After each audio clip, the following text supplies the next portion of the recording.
embattled lovers and the law. The district attorney at the center of President Trump's election interference case, Fani Willis, could be kicked off over romance. Closing arguments are expected this morning in her hearing.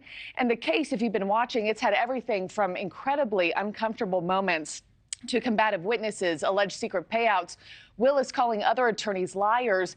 And the heart of all of it is Willis's romantic relationship with special prosecutor Nathan Wade and the timeline of when they started seeing one another. Just take a look at this text message. Wade's divorce attorney telling a Trump co-defendant's lawyer the affair absolutely started before she brought Wade onto the case.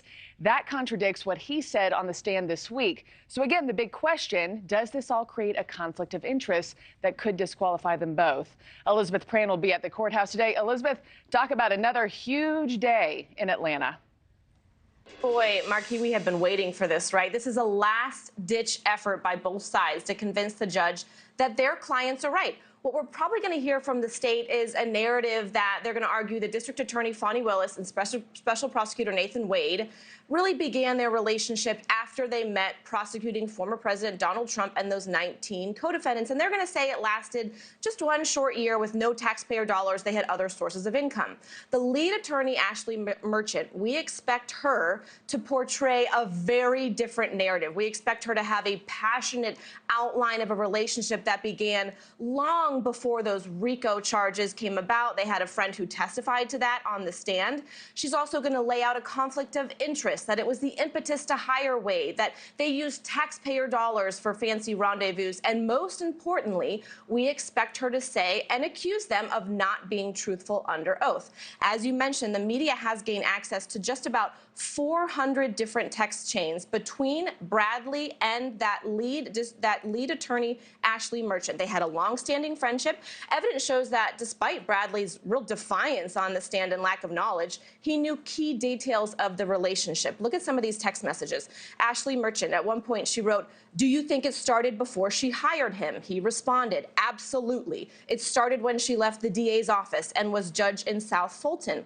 Another instance, this is when she filed the motion. This was in January. He's an attorney. He knows she filed it.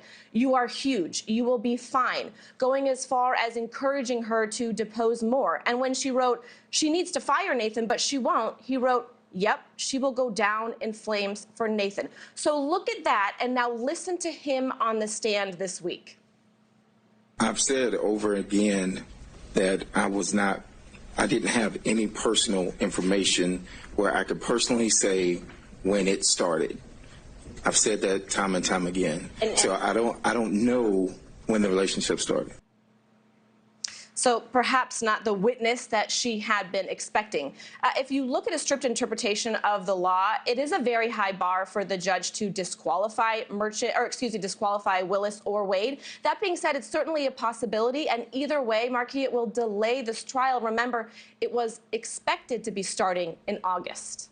Thanks for watching, everybody. Go to joinnn.com to find NewsNation on your television provider. Also, don't forget to click that red subscribe button below to get more of NewsNation's fact-driven, unbiased coverage.